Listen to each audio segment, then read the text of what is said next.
Bom, nessa aula continuamos com o segurado facultativo, não é? Então, só relembrando, a filiação do facultativo é um ato volitivo. É um ato da vontade dele, de vontade. A questão também de que filiação e inscrição são simultâneas. Na hora que ele se inscreve, é que ele se filia. E ele precisa confirmar, tá, essa filiação e inscrição pagando a primeira contribuição sem atraso.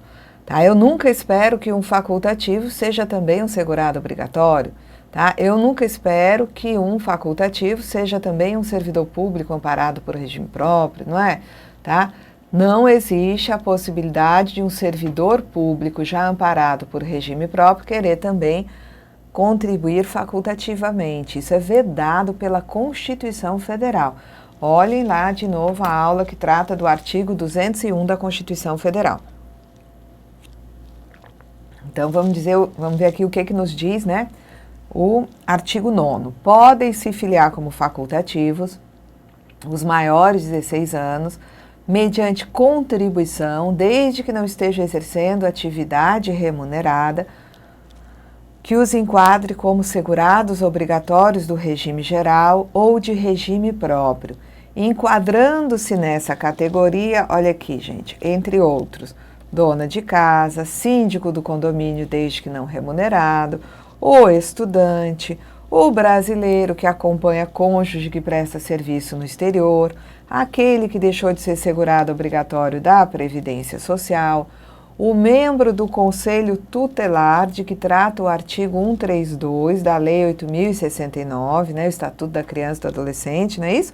Quando não remunerado e desde que não esteja vinculado a qualquer regime de previdência social. O bolsista e o estagiário que prestam serviços à empresa, de acordo com a Lei 11.788. Essa é a lei que rege, né, as atividades do estagiário. O bolsista que se dedica em tempo integral à pesquisa, curso de especialização, pós-graduação, mestrado ou doutorado, no Brasil ou no exterior, desde que não vinculado a qualquer regime de previdência social. Atenção só para a questão dos médicos residentes e de outros profissionais de saúde em atividade de residência. Residentes são considerados contribuintes individuais, tá? Esse caso aqui do inciso 8 seriam outros tipos de bolsistas, tá? Outras situações de pós-graduação. Então, pessoas que estão exercendo atividade de especialização, pós-graduação, quando não vinculados a qualquer regime de previdência, eles podem, durante esse período, contribuir como facultativo. Também pode contribuir como facultativo o presidiário que não exerça atividade remunerada, nem esteja vinculado a qualquer regime de previdência social. Vejam que aqui eles deixaram a redação antiga. No passado, só podia ser facultativo o presidiário que não exerce atividade remunerada, tá? Então, em vez de alterar também esse inciso, eles deixaram, porque o presidiário que não exerce atividade remunerada pode pagar como facultativo, mas incluíram o inciso 11, tá? Dizendo que o segurado recolhido à prisão, tá, sob regime fechado ou semiaberto, que nessa condição preste serviço dentro ou fora da unidade penal a uma ou mais empresas, com ou sem intermediação da organização carcerária ou entidade afim, ou que exerce atividade artesanal por conta própria, pode contribuir como facultativo. Então, esse presidiário, ele exerce atividade artesanal por conta própria, ou ele presta serviço dentro ou fora da unidade penal a uma ou mais empresas, tá? Ele é um segurado que está, né, ele é um preso que está em regime fechado ou semiaberto. Aí ele pode ser segurado facultativo. E o preso em regime aberto? Ora, o preso em regime aberto, ele vai ser um segurado obrigatório na categoria que vai depender do que ele faz. Se ele está em regime aberto e trabalha como avulso no porto, ele vai ser trabalhador avulso.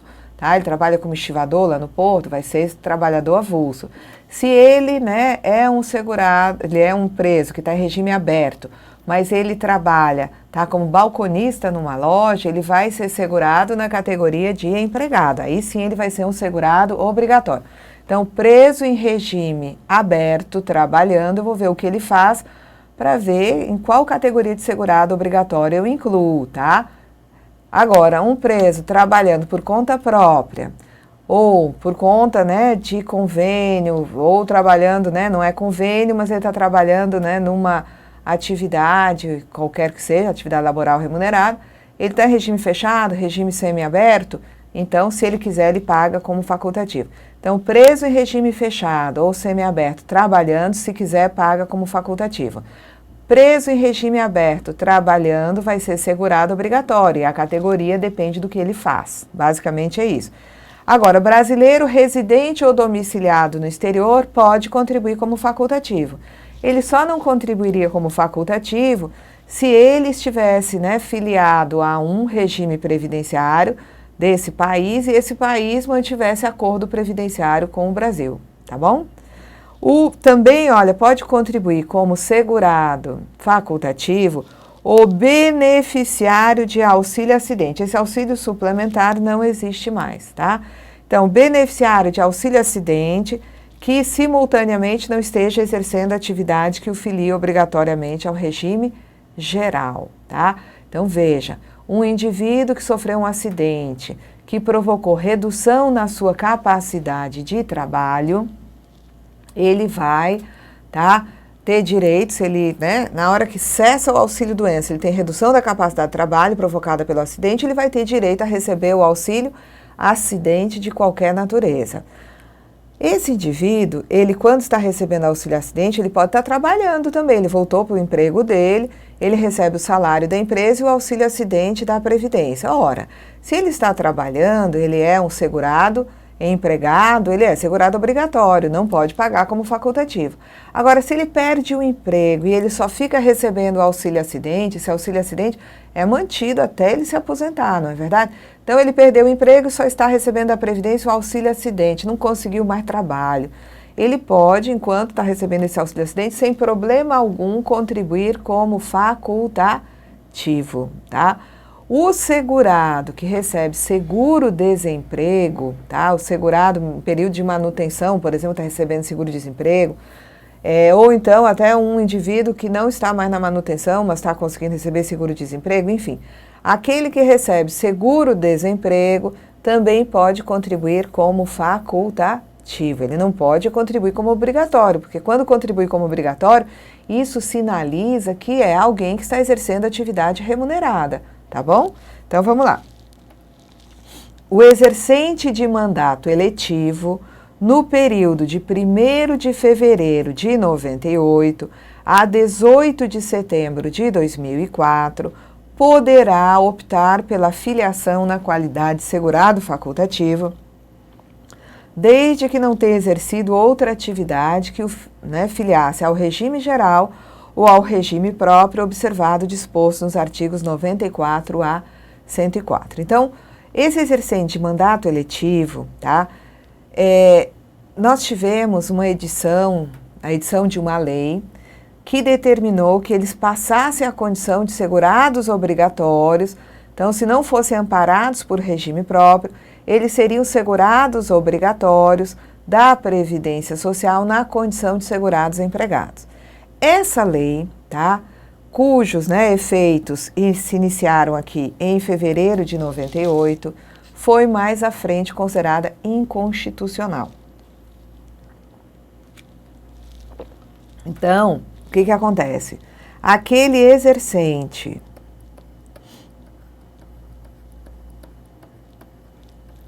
de mandato eletivo que antes era considerado aqui, pela lei, tendo em vista a lei 9.506 como segurado empregado, diante dessa, né, conclusão quanto à inconstitucionalidade do seu enquadramento como segurado obrigatório da Previdência na categoria de empregado, se entendeu que ele não poderia ser enquadrado enquanto tal. Só que se tratava de alguém que já tinha feito as contribuições, né, já tinha sofrido desconto de contribuições, tendo em vista esse enquadramento como empregado, certo? Ele só passa a ser realmente segurado empregado quando da edição de outra lei a partir de 19 de setembro de 2004. Então, esse exercente, a partir de 19 de setembro de 2004, caso não seja, né, um indivíduo com regime próprio, ele vai se enquadrar como segurado obrigatório, segurado empregado no âmbito do regime geral. Mas o que acontece com esse período onde um vereador, um deputado sofreu desconto de contribuições porque num primeiro momento, tá, se obedecer à lei, enquanto ela não foi, né, considerada inconstitucional, as câmaras estavam descontando, né, contribuições dos exercentes, tá, as assembleias legislativas também. O que acontece com esse período em que houve contribuição como empregado e essa contribuição foi considerada inconstitucional? Caso esses indivíduos queiram, tá, eles poderão, tá, manter essa contribuição optando pela filiação na qualidade de segurado facultativo, tá? Desde que nesse período não tenha exercido nenhuma outra atividade que os filiasse ao regime geral, tá certo? Então, exercente de mandato eletivo que contribuiu obrigatoriamente como segurado empregado no período de fevereiro de 98 a 18 de setembro de 2004, essa contribuição, esse enquadramento como segurado empregado foi considerado inconstitucional, portanto, a contribuição, né, se pedida em tempo hábil, a restituição poderia ser restituída. Mas algumas pessoas, não, eu não quero, eu quero ter cobertura previdenciária nesse período. Então, opta por filiação enquanto facultativo nesse período. Agora, a partir daqui, tá? Esse exercente, a partir dessa data, tá? Passa a ser, aí sim, segurado obrigatório na categoria de empregado. Vamos escrever aqui, ele passa a ser um segurado a partir de 19 de setembro de 2004, ok? Então, vamos lá. Bom, aí nós temos, tá, a questão da empresa. Nós temos que seguir a lei e, na sequência, temos o artigo 14. O artigo 14, ele define o que se considera como empresa no âmbito da legislação previdenciária. É a firma individual, hoje nós diríamos o empresário individual, ou sociedade que assume o risco de atividade econômica, urbana ou rural, com fins lucrativos ou não, bem como órgãos e entidades da administração pública, direta, indireta ou fundacional. Então, o que se considera como empresa? Empresários individuais, sociedades, tá? Com fins lucrativos ou não, sejam elas de natureza, né, com atividade de natureza urbana ou rural. Então, empresário individual, sociedades e também órgãos e entidades da administração pública, seja administração direta, indireta ou fundacional. Então, empresa, né, é o conjunto formado por esses, tá? Nós temos também, na Lei 8.213, um outro patrão, que não é empresa, tá? Um outro contratante de mão de obra que não é empresa, não é equiparado à empresa. É o empregador doméstico. Empregador doméstico é a pessoa ou família que admite a seu serviço, sem finalidade lucrativa, empregado doméstico. Tá? E a gente sabe que tem que ser admitido no âmbito residencial, em atividades, né, sem fins lucrativos, para que esse empregado preste serviço de forma contínua. Nesse mesmo artigo 14 da Lei 8.213, nós temos, tá, os equiparados à empresa. Equiparados para quê? Equiparados para cumprirem as mesmas obrigações exigidas das empresas. Então, quando eu equiparo a empresa, o contribuinte individual com segurados a seu serviço, eu estou dizendo que ele vai ter que pagar a mesma contribuição de uma empresa quando contrata um segurado, tá? Então, equipara-se a empresa para os efeitos dessa lei o contribuinte individual em relação ao segurado que lhe presta serviço. Então, se eu tenho um médico que contratou para o seu consultório uma atendente, eu tenho um contribuinte individual, que é o médico, contratando uma segurada, que é essa empregada, que é essa atendente. Então, esse médico, ele é um contribuinte individual enquanto segurado, mas ele é também um contribuinte individual equiparado à empresa. E relativamente a essa atendente, ele vai ter que pagar as mesmas contribuições que pagaria, né, uma empresa, tá? 20% sobre a remuneração da atendente, seguro contra acidente de trabalho, tá? Contribuições, depois a gente vai ver, destinadas a terceiros, e se obriga também a descontar a contribuição dessa atendente de 8%, 9% ou 11%, que é por ela devida à Previdência Social. Também se equipara a empresa, tá? A cooperativa, a associação ou entidade de qualquer natureza ou finalidade. Também se equipara a empresa, missão diplomática e a repartição consular de carreira estrangeira, tá? E vai aparecer no regulamento mais organizado isso daqui. Trata de empresa o artigo 12 do regulamento da Previdência Social. Então, nesse artigo, ele nos diz que empresa é a firma individual, leia-se hoje empresário individual, ou a sociedade, não mudou nada até aí, tá? Empresário individual ou sociedade que assume o risco de atividade econômica, urbana ou rural, com fins lucrativos ou não, bem como órgãos e entidades da administração pública direta, indireta e fundacional. Empregador doméstico é aquele que admite a seu serviço, mediante remuneração, sem finalidade lucrativa, empregado doméstico. E quem são os equiparados à empresa, tá? Conforme aí o parágrafo único do artigo 12 do regulamento. Temos, tá? Primeiramente, o contribuinte individual em relação ao segurado que lhe presta serviço. E esse nós já vimos lá na lei. Só que aqui eu deixei para conversar sobre isso exatamente aqui, que é o seguinte: o contribuinte individual, ele passa a ser equiparado à empresa quando ele contrata segurado. Não necessariamente esse segurado contratado tem que ser um empregado. Então, eu lembro da minha prova no passado, e depois eu vi em outras provas uma lógica que é a seguinte: advogado 1 contrata advogado 2 para lhe prestar serviço. Então, esse advogado 1 tem um escritório, ele tem, né, uma causa que ele precisa dos serviços de um advogado especializado em dada área. Então, o advogado 1 contrata, tá, um segundo advogado para lhe prestar serviços. O advogado 1 é contribuinte individual, o advogado 2 é contribuinte individual. Só que o advogado 1 é um contribuinte individual com segurado a serviço dele. Esse advogado 1 vai ser um equiparado à empresa. Às vezes você tem um profissional que acha que não tem nenhuma obrigação enquanto equiparado à empresa.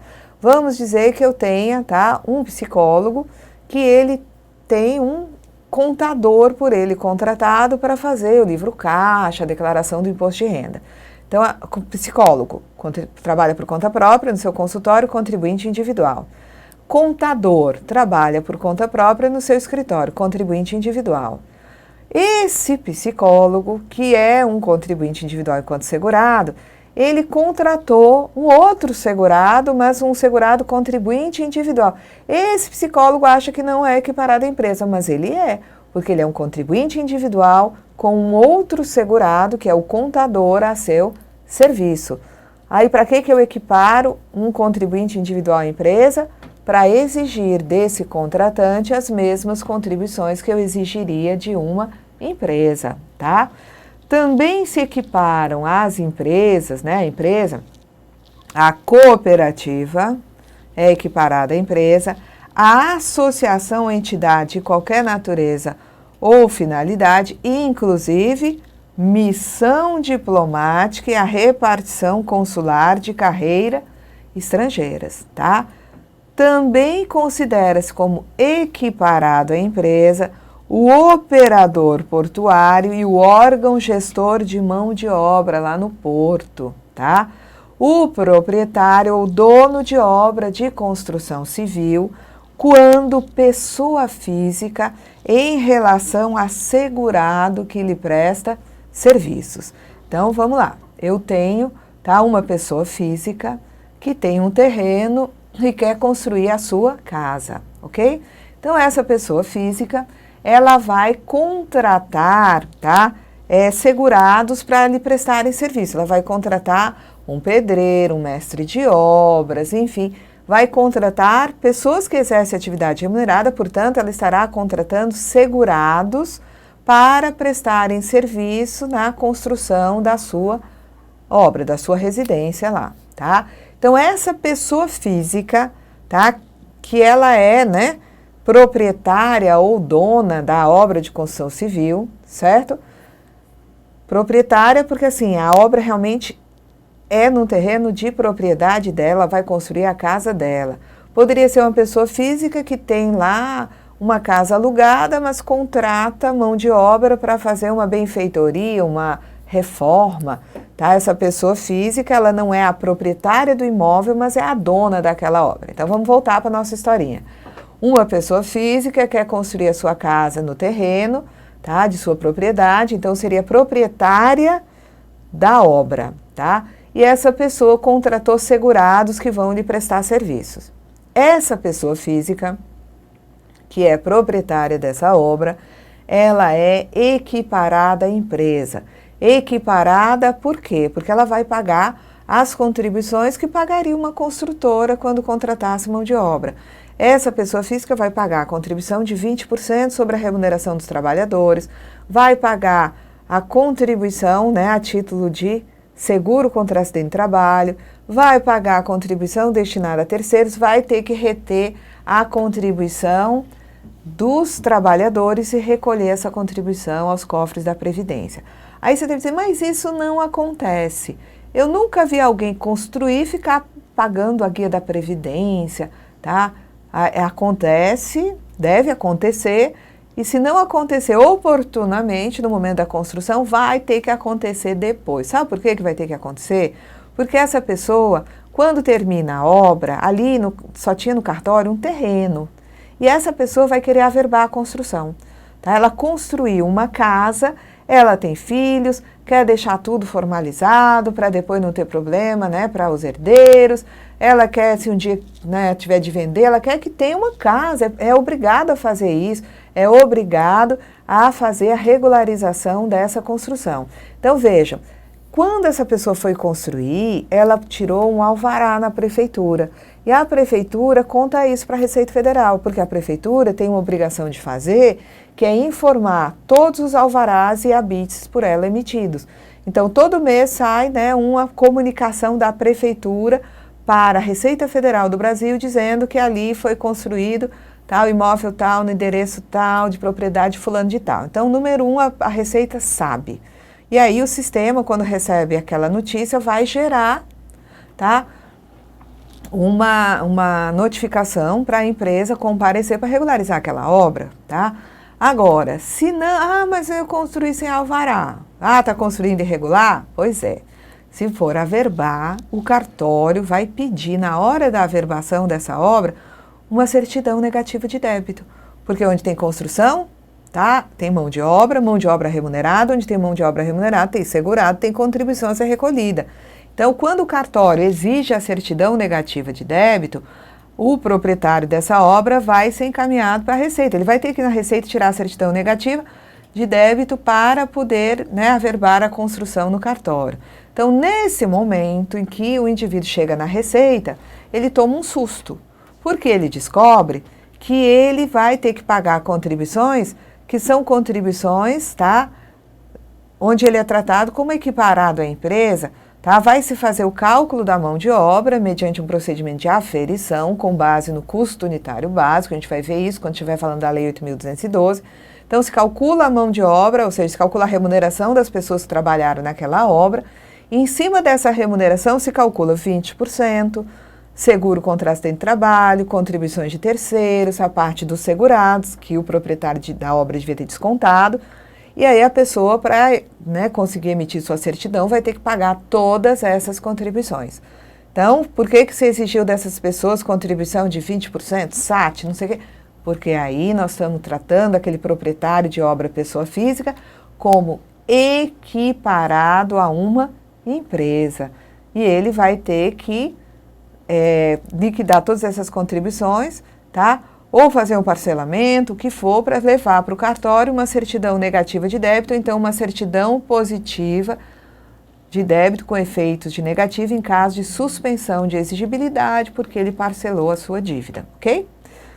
Então, aqui temos a situação dos equiparados à empresa. Agora, na prova, se disserem para vocês o seguinte: órgãos públicos são equiparados à empresa. Falso. Órgão público é considerado empresa. Órgãos e entidades da administração pública são considerados empresa. Uma prefeitura municipal é empresa, tá? Uma autarquia municipal é empresa. Uma fundação pública é empresa, tá? Assim como são empresas, sociedades de economia mista, empresas públicas, todos são considerados empresas, ok? Uma prefeitura municipal, então, vai ter que pagar contribuições para o INSS? Vai. Mas não existe imunidade lá prevista na Constituição para impostos, tá?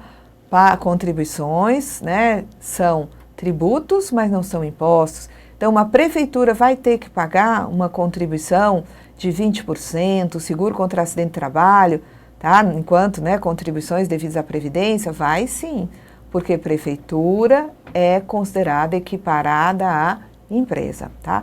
Nós vamos voltar a falar sobre isso quando estivermos conversando lá adiante, nos comentários da Lei 8.212. Então, ficamos até aqui, até a nossa próxima aula, gente.